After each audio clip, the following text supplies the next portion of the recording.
lugar, me sinto muito honrado, né, e feliz com a oportunidade de poder falar aqui um pouco sobre essa experiência e a experiência da advocacia perante a Vara Federal Especializada Ambiental. Essa experiência que completa 20 anos. É uma experiência de contato que temos já, né, há muitos anos.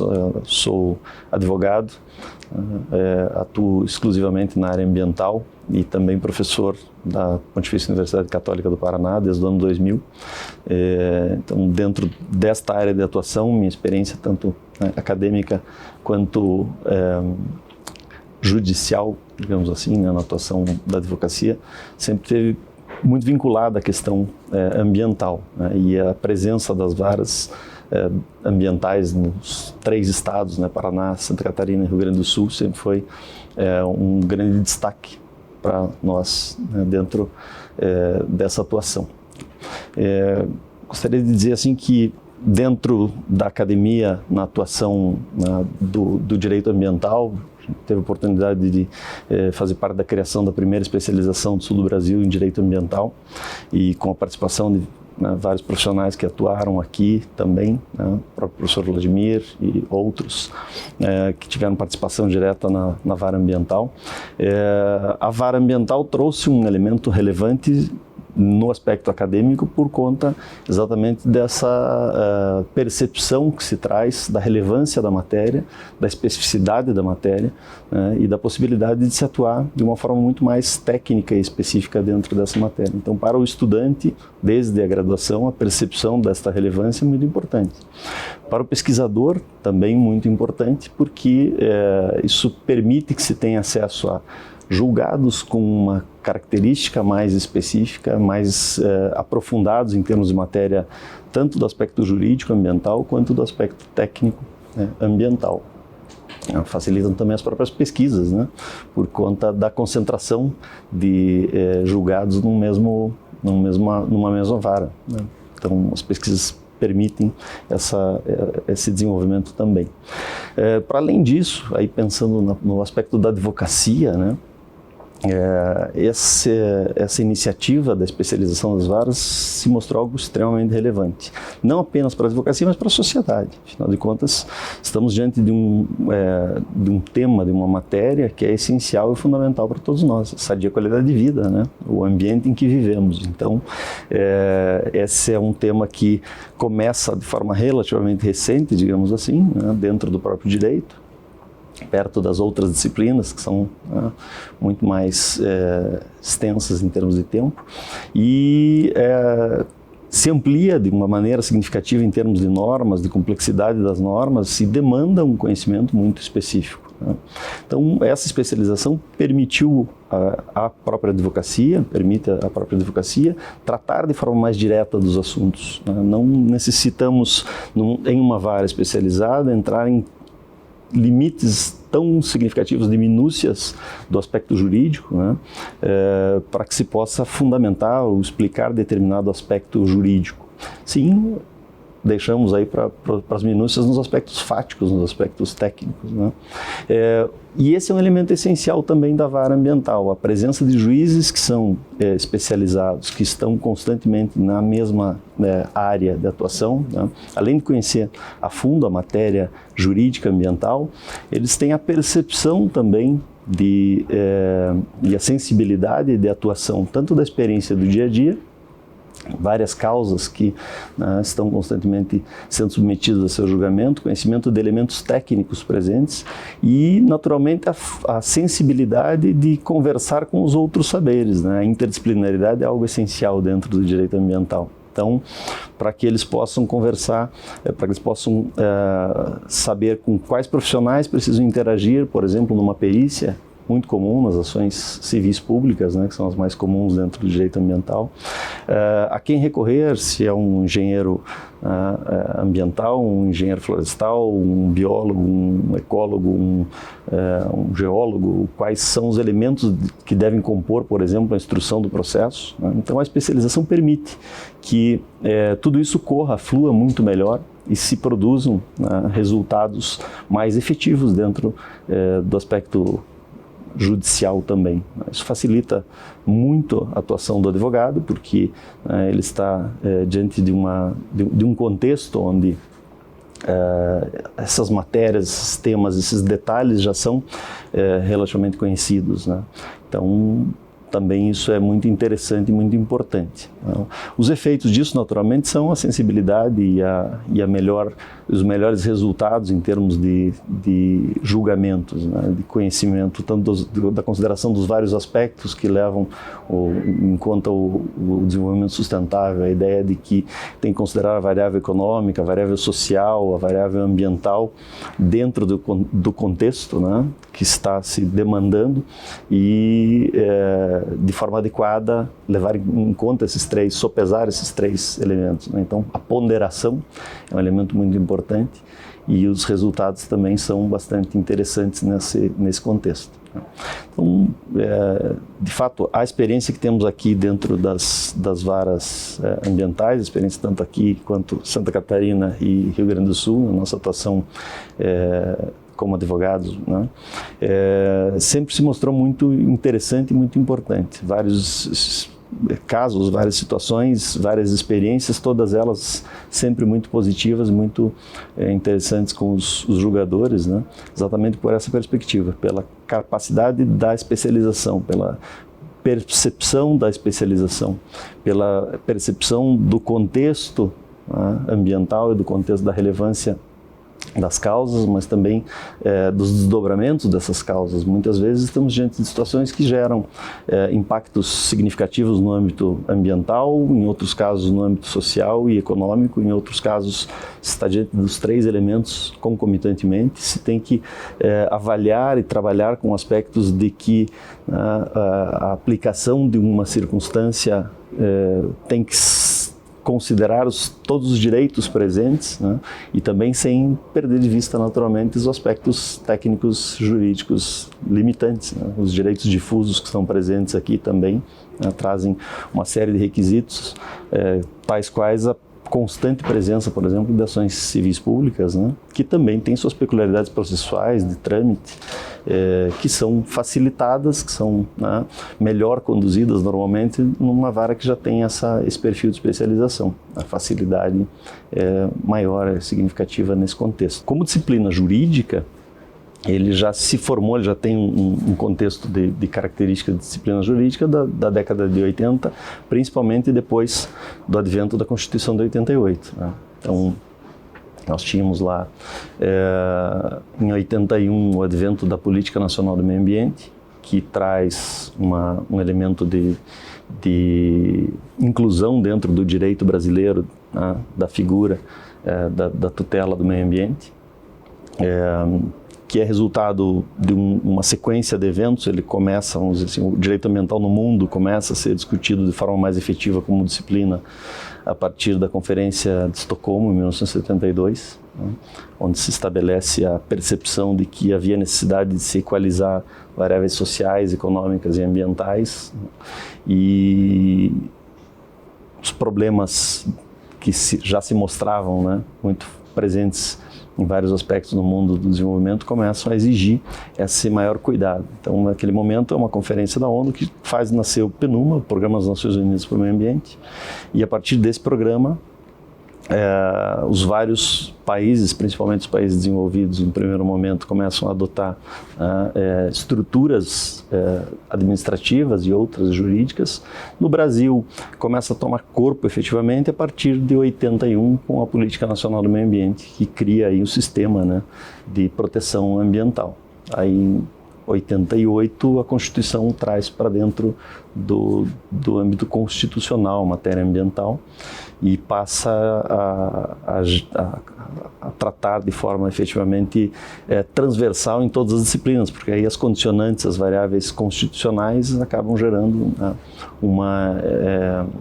uma imposição, na verdade, ou a interpretação das normas infraconstitucionais obrigatoriamente tem que se dar à luz, né, dos aspectos constitucionais, e os princípios do desenvolvimento da Constituição são exatamente esses três, né? Os aspectos sociais, econômicos e ambientais estão no artigo 5º, artigo 6º, artigo 225 da Constituição.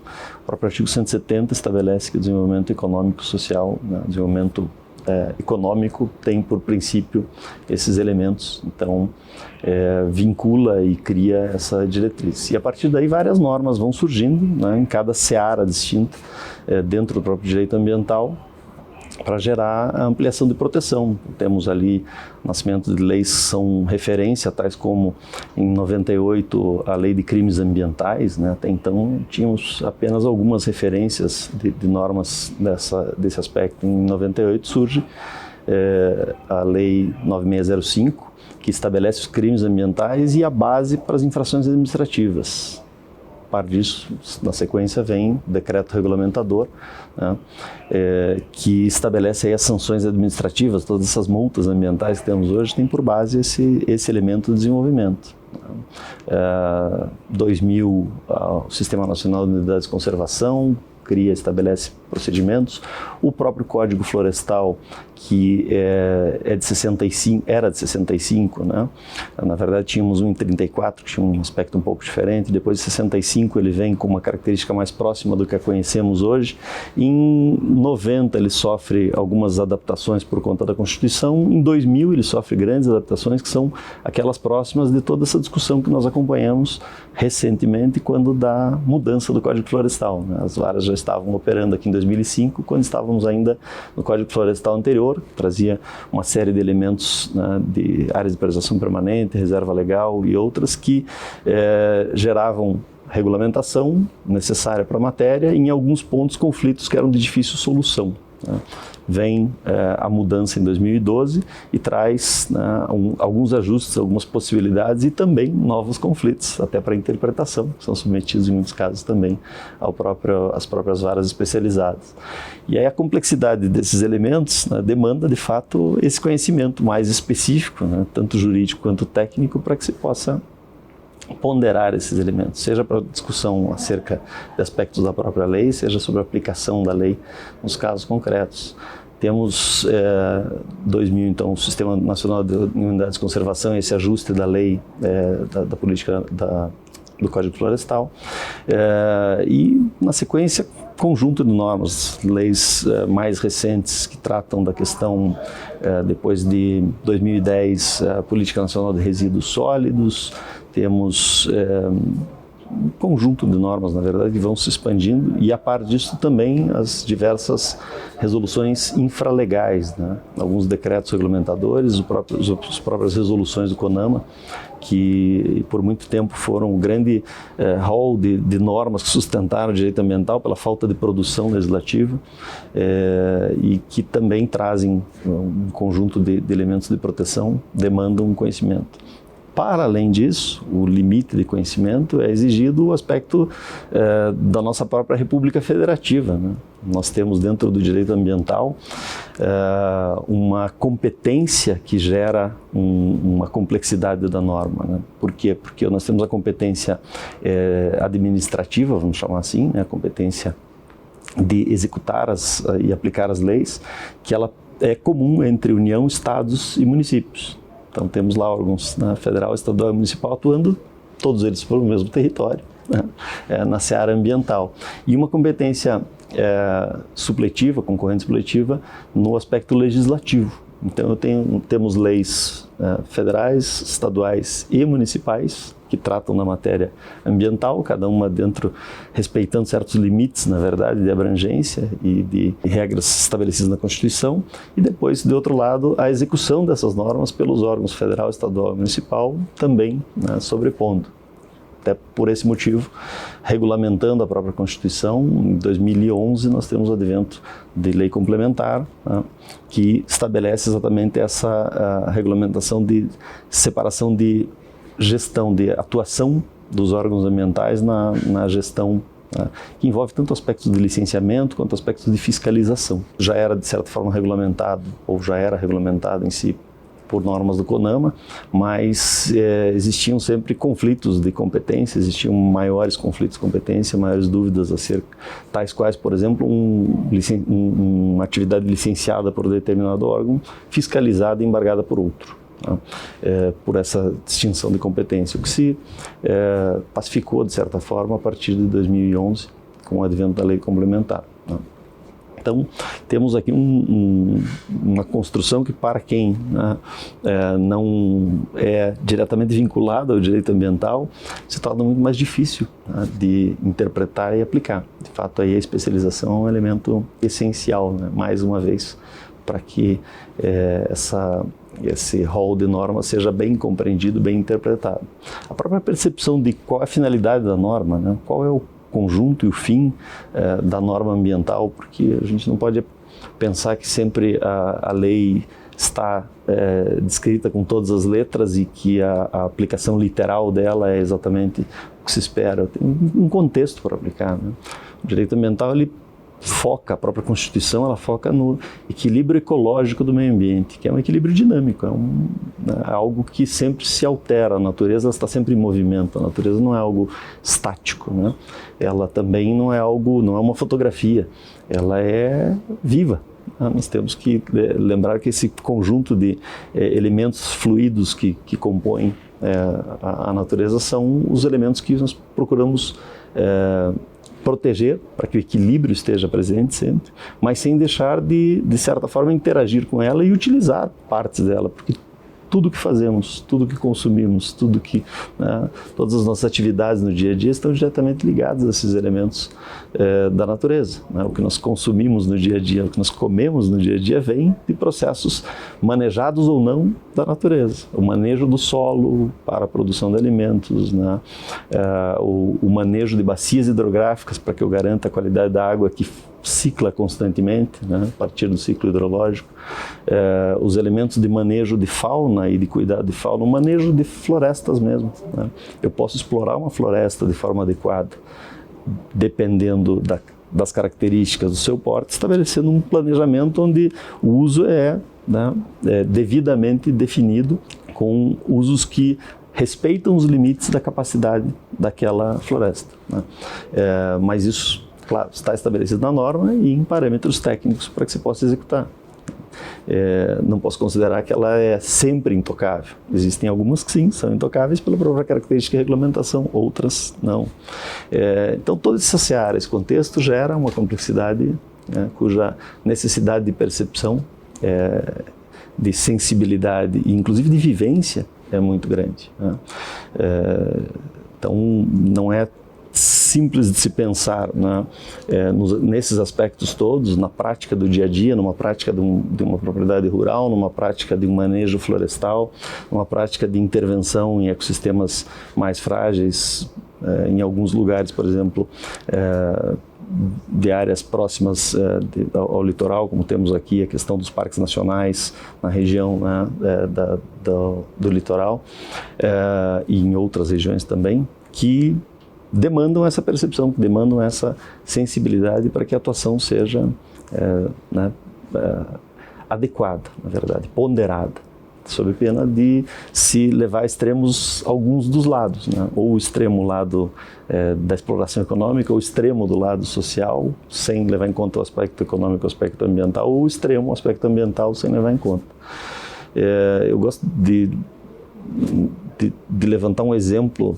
Isso é um caso que não está diretamente vinculado ao aspecto da justiça específica, né, mas que está diretamente vinculado à ideia ambiental. Quando eu entrei na PUC, nos anos 2000, a gente fez uma operação que chamava-se Operação Ambiental no Litoral. E nesse momento nós fomos com alunos lá para Guaraqueçaba. A PUC tem uma estrutura, eu tinha estruturas operando naquele momento em Guaraqueçaba.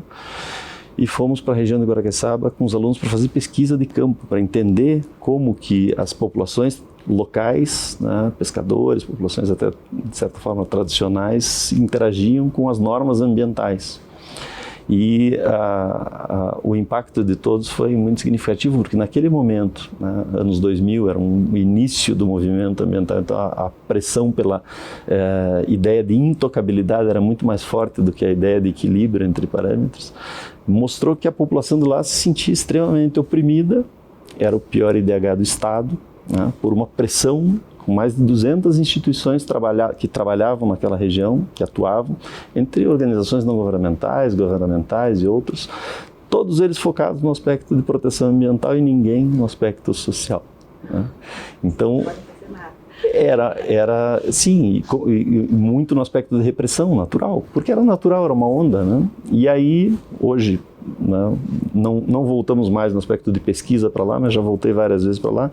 Tudo isso mudou, porque com o passar do tempo, também os elementos se reequalizam, o aspecto da percepção de que nesta seara precisamos ter um incentivo, um estímulo econômico, que não precisa ser aquele clássico de supressão de vegetação, que pode ser outro estímulo econômico, por exemplo, do turismo, por exemplo, de outros elementos, para que essas populações tenham atuação e tenham o seu retorno, elas rapidamente se transformam, na verdade, em atores que contribuem para o aspecto ambiental, os principais atores para proteger exatamente o elemento.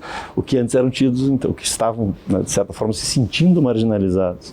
Então, são elementos muito importantes. Essa percepção, esse elemento, esse avanço, para quem é de fora, né, tem um pouco mais de dificuldade da seara ambiental, tem um pouco mais de dificuldade de perceber ou de se apropriar desse elemento.